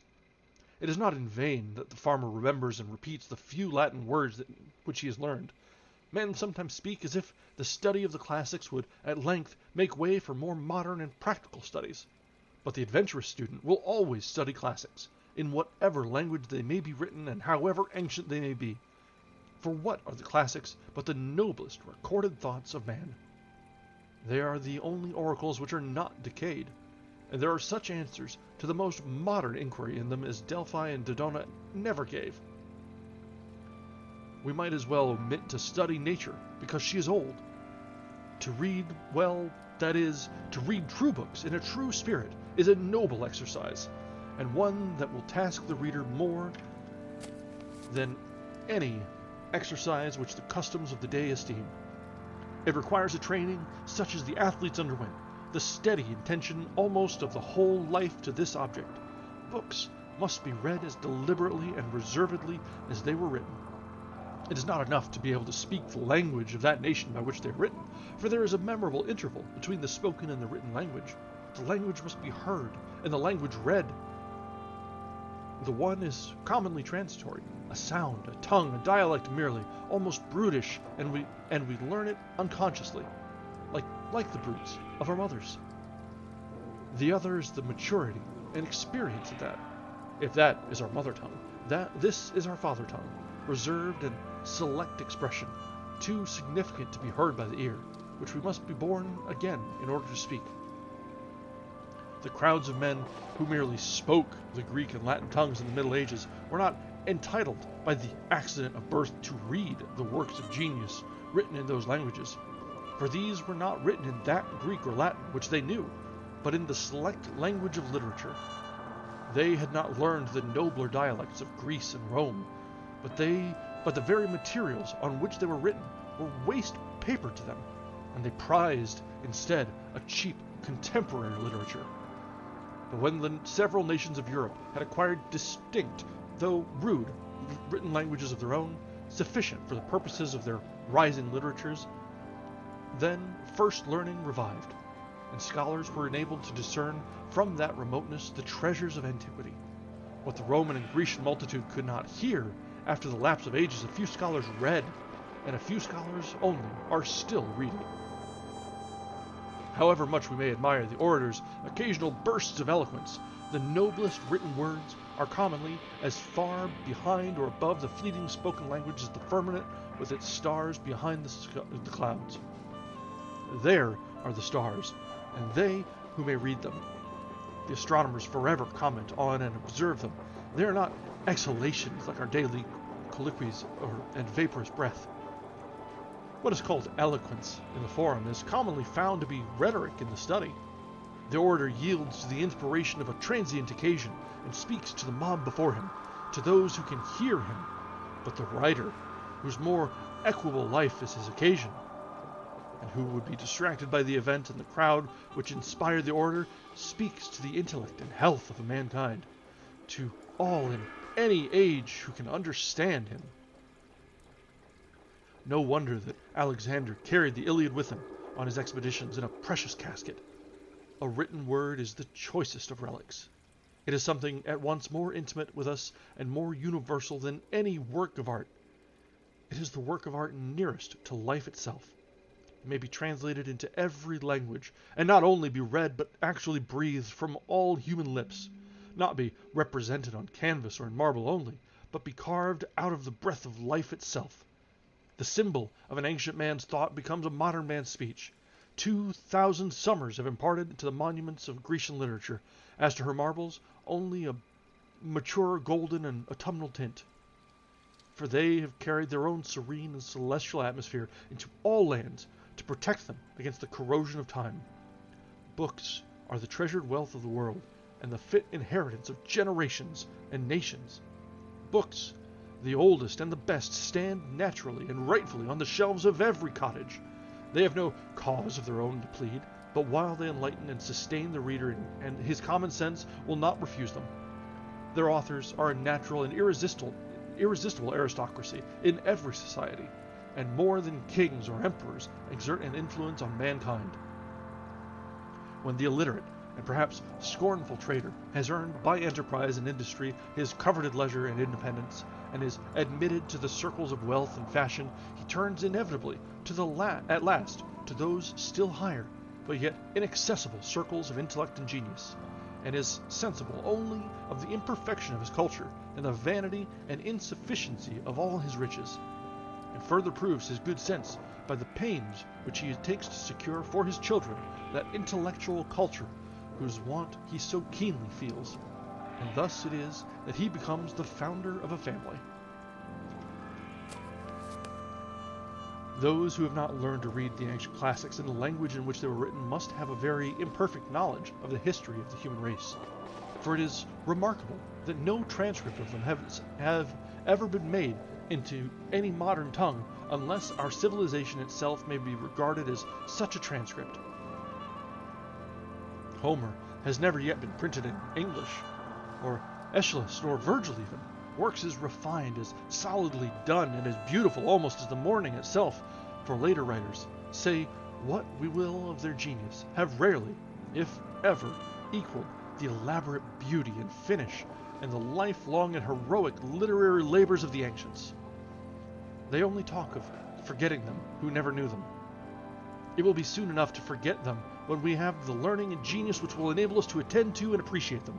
That age will be rich indeed when those relics which we call classics, and the still older and more than classic but even less known scriptures of the nations, shall have still further accumulated, when the Vaticans shall be filled with Vedas and Zendavestas, and Bibles with Homers and Dantes and Shakespeares, and all the centuries to come have successfully deposited their trophies in the forum of the world. By such a pile we may hope to scale heaven at last. The works of the great poets have never yet been read by mankind, for only great poets can read them. They have only been read as the multitude read the stars, at most astrologically, not astronomically. Most men have learned to read to serve a paltry convenience, as they have learned to cipher in order to keep accounts and not be cheated in trade. But of reading as a noble intellectual exercise they know little or nothing. Yet this only is reading, in a high sense, not that which lulls us as a luxury and suffers the nobler faculties to sleep the while, but what we have to stand on tiptoe to read and devote our most alert and wakeful hours to. I think that, having learned our letters, we should read the best that is in literature, and not be forever repeating our A, B, A, abs, and words of one syllable in the 4th or 5th classes, sitting in the lowest and foremost form of all our lives. Most men are satisfied if they read or hear read, and perchance have been convicted by the wisdom of one good book, the Bible, and for the rest of their lives vegetate and dissipate their faculties in what is called easy reading. There is a work in several volumes in our circulating library entitled Little Reading, which I thought referred to a town of that name which I had not been to. There are those who, like cormorants and ostriches can digest all sorts of this, even after the fullest dinner of meats and vegetables, for they suffer nothing to be wasted. If others are the machines to provide this provider, they are the machines to read it. They read the 9,000th tale about Zebulon and Sophronia, and how they loved as none have ever loved before, and neither did the course of their love run smooth. At any rate, how it did run and stumble, and get up again and go on. How some poor unfortunate got up onto a steeple, who had better never have gone up as far as the belfry, and then, having needlessly got him up there, the happy novelist rings the bell for all the world to come together and hear, "Oh dear, how did he get down again?" For my part, I think that they had better metamorphose all such aspiring heroes of universal noveldom into man weathercocks, as they used to put heroes among the constellations and let them swing round there till they are rusty, and not come down at all to bother honest men with their pranks. The next time the novelist rings the bell, I will not stir, though the meeting-house burn down. The Skip of the Tiptoe Hop, a romance of the Middle Ages, by the celebrated author Tittle Tolton, to appear in monthly parts, a great rush, don't all come together. All this they read with saucer eyes and erect and primitive curiosity, and with unwearied gizzard, whose corrugations even yet need no sharpening, just as some little 4-year-old bencher his 2-cent gilt-covered edition of Cinderella, without any improvement that I can see in the pronunciation or accent or emphasis, or any more skill in extracting or inserting the moral. The result is dullness of sight, a stagnation of the vital circulations, and a gentle deliquium of sloughing off of all intellectual faculties. This sort of gingerbread is baked daily and more sedulously than pure wheat or rye and Indian in almost every oven, and finds a surer market. The best books are not read even by those who are called good readers. What does our Concord culture amount to? There is in this town, with very few exceptions, no taste for the best, or the very good books, even in English literature, whose words all can read and spell.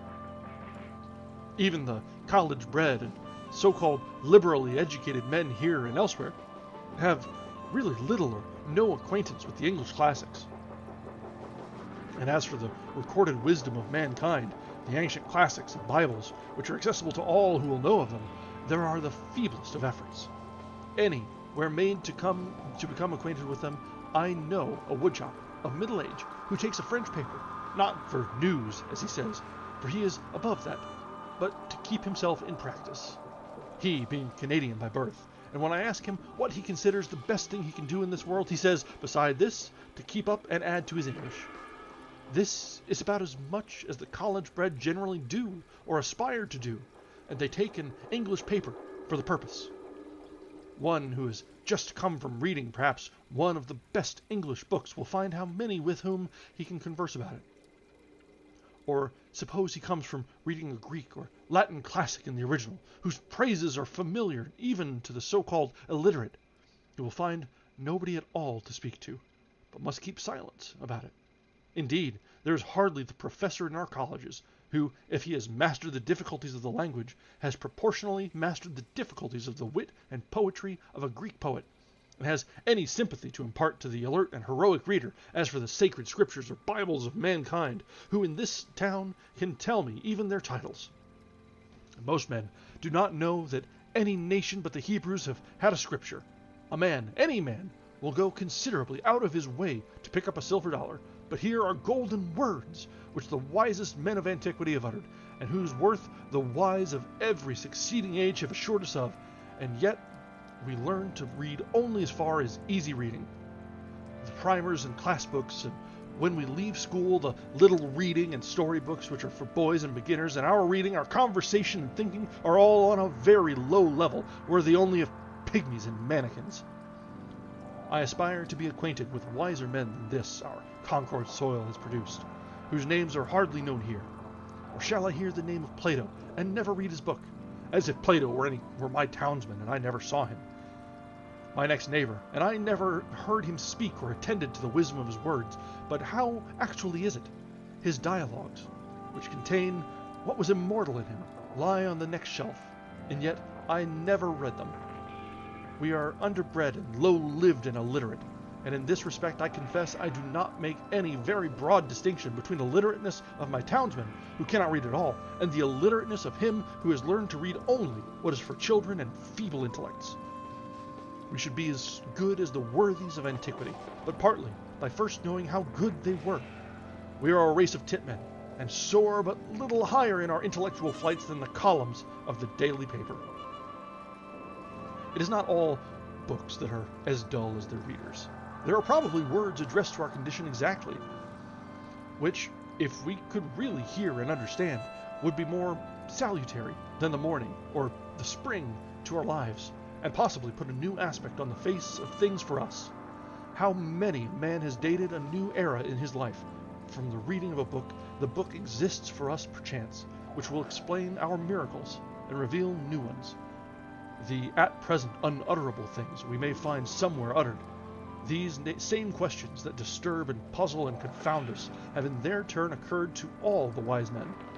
Not one has been omitted, and each has answered them, according to his ability, but by his words and his life. Moreover, with wisdom, we shall learn liberality. A solitary hired man on a farm in the outskirts of Concord, who has had his second birth and peculiar religious experience, and is driven, as he believes, into the silent gravity and exclusiveness by his faith, may think it is not true.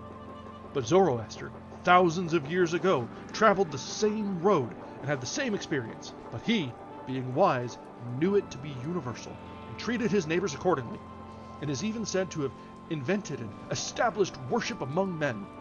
Let him humbly commune with Zoroaster then, and through the liberalizing influence of all the worthies, with Jesus Christ himself, and let our church go by the board.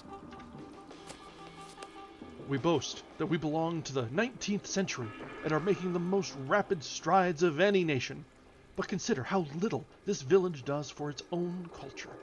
I do not wish to flatter my townsmen, nor to be flattered by them, for that will not advance either of us. We need to be provoked, goaded like oxen, as we are, into a trot. We have a comparatively decent system of common schools for infants only, but excepting the half-starved lyceum in the winter, and latterly the puny beginning of a library suggested by the state, no school for ourselves. We spend more on almost any article of bodily ailment than on our mental ailment. It is time that we had uncommon schools, that we did not leave off our education when we begin to be men and women. It is time that villages were universities, and their elder inhabitants the fellows of universities, with leisure, if they are indeed so well off, to pursue liberal studies the rest of their lives. Shall the world be confined to one Paris or one Oxford forever? Cannot students be boarded here and get a liberal education under the skies of Concord? Can we not hire some Abelard to lecture us? Alas, what with foddering the cattle and tending the store, we are kept from school too long, and our education is sadly neglected. In this country, the village should, in some respects, take the place of the noblemen of Europe. It should be the patron of the fine arts. It is rich enough. It wants only the magnanimity and refinement. It can spend money enough on such things as farmers and traders value, but it is thought utopian to propose spending money for things which more intelligent men know to be of far more worth. This town has spent $17,000 on a townhouse, thank fortune or politics, but probably it will not spend so much on living wit, the true meat to put into that shell, in 100 years. The $125 annually subscribed for a lyceum in the winter is better spent than any other equal sum raised in the town. If we live in the 19th century, why should we not enjoy the advantages which the 19th century offers? Why should our life be in any respect provincial? If we will read newspapers, why not skip the gossip of Boston and take the best newspaper in the world at once? Not be sucking the pap of neutral family papers or browsing olive branches here in New England. Let the reports of all the learned societies come to us, and we will see if they know anything. Why should we leave it to Harper and Brothers and Redding and Company to select our reading, as the nobleman of cultivated taste surrounds himself with whatever conduces to his culture, genius, learning, wit, books, paintings, statuary, music, philosophical instruments, and the like, So let the village do. Not stop short of a pedagogue, a parson, a sexton, a parish library, and 3 selectmen. Because our pilgrim forefathers got through a cold winter once on a bleak rock with these. To act collectively is according to the spirit of our institutions, and I am confident that, as our circumstances are more flourishing, our means are greater than the noblemen's. New England can hire all the wise men in the world to come and teach her, and board them around the while, and not be provincial at all. That is the uncommon school we want. Instead of noblemen, let us have noble villages of men. It is necessary. Omit 1 bridge over the river. Go round a little there, and throw 1 arch, at least, over the darker gulf of ignorance which surrounds us. Alright, and that was the end of that chapter. That one was... It had its ups and downs. There were parts where it felt masturbatory. It was just going on and on about how the way he's doing things is the right way and everyone should be doing this. But then he'd turn around and say that, like, everyone should try and read more and better themselves. And like, okay, yeah, that'd be great. It'd be awesome if we could not have to work and let everyone spend their days in thought and betterment. That'd be great.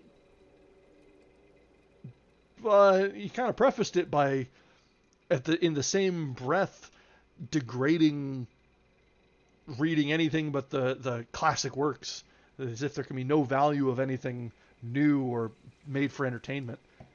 It strikes of the same thing of, like, the same sort of, yeah, exactly. So bills and student loans will be the death of us all.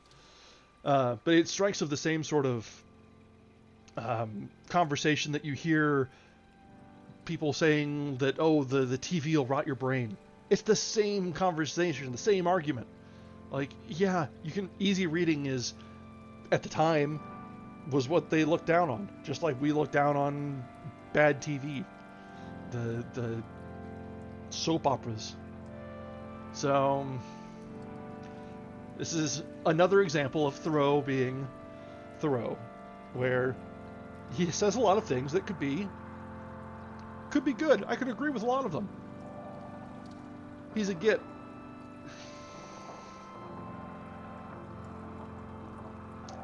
There is nothing wrong with a little fantasy or some smut here and there. You know what? If it gets you reading, I am not one to judge or complain. I ain't Thoreau up in here. That sounded a little weird. But, yeah.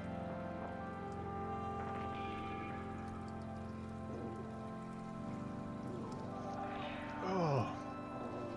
Alright, guys. Well, it is pushing 10 o'clock. And I am a little bit stretched at this point. We are about 30% of the way through this book. We've got a few chapters through tonight even, which is great. And we are churning through. So this is becoming less of a slog.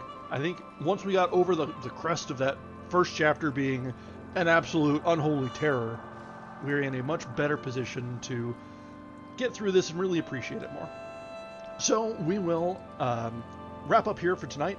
Our next session is going to be on Friday. We run through Friday, Saturday, and Sunday around here. So we will be able to power right on through. Is it? Yeah, yeah, Friday. So, all right, have a great night, everyone. Thank you very much for joining us for this, our second day of reading Walden. Whether you like him or hate him, or like to hate him, Thoreau does have a way with the pen. So, have a great night, everyone, and I hope to see any of you who care to join us on Friday as we continue with our next reading.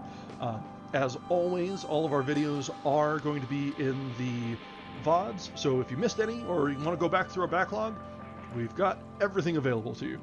Alrighty, have a great night, everyone, and see you next time.